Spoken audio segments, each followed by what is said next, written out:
कारण आपण जर पाहिलं तर 2 राष्ट्रवादी आणि काँग्रेसचं एकत्रीकरण पॅटर्न हा आपल्याला महापालिकेत दिसला, पण तशा प्रकारचा पॅटर्न जिल्हा परिषदेत अंमलात येणं अवघड आहे. कारण तासगावमध्ये संजय काका पाटील आणि रोहित पाटील हे स्वतंत्र उमेदवार उभे करण्याची शक्यता आहे. त्यामुळे तिथं हे 2 घटक एकत्र येण्याची शक्यता आहे. दुसऱ्या बाजूला वाळव्यामध्ये जयंत पाटील आणि निशिकांत पाटील हे तुतारे आणि घड्याळाचे तिथले नेते असल्यामुळे त्या दोघांच्यामध्ये एकत्रित करणं शक्य नाही. पलूस कडेगावमध्ये सुद्धा तशा प्रकारचा प्रश्न आहे. त्यामुळं दोन्ही राष्ट्रवादी विलीनीकरण झाले तरी त्याला तासगाव आणि वाळवा ह्या मोठ्यात अडचणी आहेत. आणि जे खानापूर आटपाडीमध्ये आत्ता जे आमदार गोपीचंद पडळकर आहेत त्यांना जजसुद्धा बघावं लागेल. त्यामुळे तिथं खानापूर आटपाडीमध्ये सुहास बाबर हे मोठ्या ताकदीनं इलेक्शन लढवतील.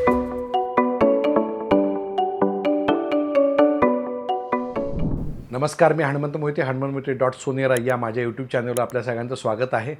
राज्यामध्ये जिल्हा परिषद निवडणुका जाहीर झालेल्या आहेत. आता जिल्हा परिषद निवडणुकीमध्ये अर्ज भरण्याचे काही तास किंवा दिवस शिल्लक राहिलेले आहेत. त्यामुळं ही निवडणूक अत्यंत चुरशीच होणार अशी परिस्थिती आहे. सांगली जिल्ह्यात मात्र या जिल्हा परिषद निवडणुकीमध्ये सर्व पक्षांची खिचडी होणार अशा प्रकारची परिस्थिती आहे. सुरुवातीला या निवडणुका महायुती विरुद्ध महाआघाडी असे लढतील अशा प्रकारची चर्चा होती. अशा प्रकारचं वक्तव्य हे चंद्रकांत पाटील पालकमंत्री यांनी केलेलं होतं. पण तरीसुद्धा महायुतीमध्ये आणि महाआघाडीमध्ये आणि महाआघाडीच्यामध्ये अंतर्गत आणि महायुतीमध्ये अंतर्गत असे प्रचंड बेबनाव असल्यामुळं या जिल्हा परिषद निवडणुकीमध्ये आणि पंचायत समिती निवडणुकीमध्ये अक्षरशः प्रत्येक तालुक्यामध्ये एक वेगवेगळी खिचडी बघायला मिळेल आणि संपूर्ण जिल्ह्यामध्ये एक वेगळं वातावरण बघायला मिळेल अशी परिस्थिती आहे. कारण आपण जर पाहिलं तर प्रत्येक पक्षाची ताकद, प्रत्येक गटाची ताकद वेगवेगळ्या तालुक्यात वेगवेगळे आहे. त्यामुळं सर्व ठिकाणी एकच धोरण अशा प्रकारची परिस्थिती नाही. आपण जर पाहिलं तर आता महायुतीचं जर ठरवलं महायुती करायचं तर सध्या ती महायुती तर दृष्टिक्षेपात दिसत नाही. कारण आपण पाहिलं तर शिराळ्यामध्ये शिवाजीराव नाईक असतील किंवा सत्यजित देशमुख असतील भाजपचे, यांच्यामध्ये वेगवेगळे निवडणूक लढवतील हे निश्चित झालेलं आहे. जतमध्ये विलासराव जगताप आणि गोपीचंद पडळकर वेगवेगळी निवडणूक लढवत आहे हे निश्चित झालेलं आहे. तिकडं अजितराव घोरपडे कवठेमहांकाळ तासगावमध्ये आणि संजय काका पाटील आणि भाजपचे लोकसुद्धा स्वबळात निवडणूक लढतील हे निश्चित झालेलं आहे. मिरजेमध्ये तशाच पद्धतीने स्वबळात निवडणुका लढतील. त्यानंतर खानापूर आटपाडीमध्ये सुद्धा भाजप एका बाजूला आणि शिवसेना एका बाजूला अशा प्रकारे निवडणूक लढतील.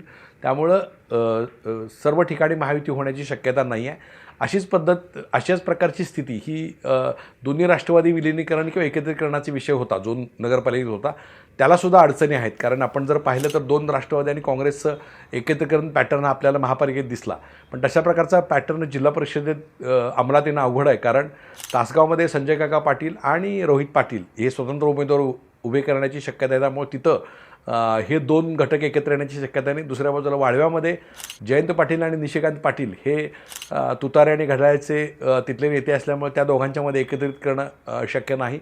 पलूस कडेगावमध्ये सुद्धा तशा प्रकारचा प्रश्न आहे. त्यामुळं दोन्ही राष्ट्रवादी विलीनीकरण झाले तरी त्याला तासगाव आणि वाळवा ह्या मोठ्यात अडचणी आहेत.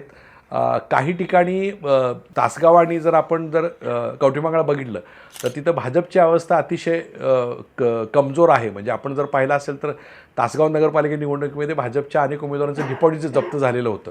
त्यामुळे तासगाव कवठेमहांकाळमध्ये भाजपला स्थान नाही. त्यामुळे भाजपला जी ताकद आहे आणि जे खानापूर आटपाडीमध्ये आत्ता जे आमदार गोपीचंद पडळकर आहेत त्यांना जजसुद्धा बघावं लागेल. त्यामुळे तिथं खानापूर आटपाडीमध्ये सुहास बाबर हे मोठ्या ताकदीनं इलेक्शन लढवतील. त्यांना काँग्रेसचा सपोर्ट मिळेल. काँग्रेसचे तिथे जयदीप भोसले आहेत, यांनी नुकताच शिवसेनेत प्रवेश केला आणि त्यांचं अंडरस्टँडिंग तिथं झाल्याची चर्चा आहे.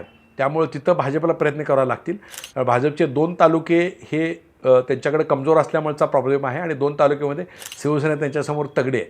त्यामुळे त्यांना सर्वात जास्त जी ताकद आहे ती मिरज आणि जत तालुक्यात लावावी लागेल, तरच त्यांना सत्तेजवळ पोचता येईल किंवा तेवढी संख्या गाठता येईल.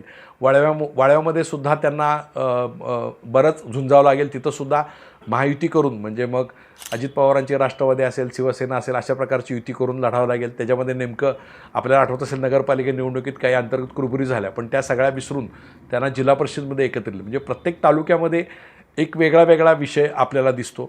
दुसऱ्या बाजूला काँग्रेसची ताकदसुद्धा मर्यादित आहे. काँग्रेसची ताकद ही पलूस कडेगावमध्ये आहे. तिथं विश्वित कदम हे निवडणूक ताकदीनं लढवणार. त्यामुळे तिथल्या ज्या 4 जागा पलूसच्या, 4 जागा कडेगावच्या ते लढवतात.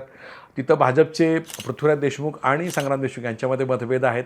शरद लाड यांच्या पत्नी धनश्रीताई लाड या कुंडलमधून लढतात. कुंडलमधून पुन्हा विश्वित कदम यांचे भाचे आणि महेंद्र आप्पा लाड यांचे चिरंजीव ऋषिकेश लाड लढतात. त्यामुळे ती एक लढत लक्षवेधी होईल. त्यामुळं पलूस कडेगाव हा बालेकिल्ला पुन्हा एकदा काबीज करणं आणि तिथल्या पंचायत समित्या काबीज करण्यासाठी विश्वजित कदम ताकदीने प्रयत्न करतील.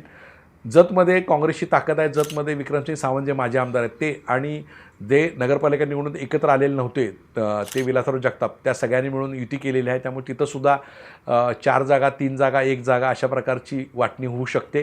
त्यानंतर काँग्रेस आणि जयंत पाटलांची राष्ट्रवादी ही मिरजेमध्ये निवडणूक लढेल.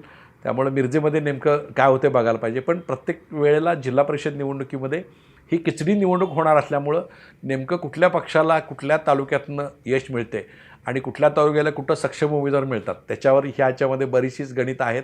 अर्थात तिन्ही पक्षांची खिचडी आणि तिन्ही पक्षांची वेगवेगळे नेते, त्यामुळं आणि नगरपालिका महापालिका निवडणुकीतला झालेला सगळा वैचारिक गोंधळ यामुळं सगळ्याच गोष्टी अडचणीच्या आहेत. कुणी कोणाला नावं ठेवण्यासारखी परिस्थिती नाही, कोणाकोणाला कौतुक करण्यासारखी परिस्थिती नाही. त्यामुळे त्या लेवलचं त्या पंचायत समितीचं जिल्हा परिषदेचं स्थिती बघूनच तिथले लोक निर्णय घेतील अशी शक्यता आहे. त्यामुळं सत्तेची जुळवणी करताना किंवा बाकी सगळं करताना या खिचडीचाच आस्वाद सत्तेच्या वेळेला आणि नागरिकांना घ्यावा लागेल अशी परिस्थिती आहे.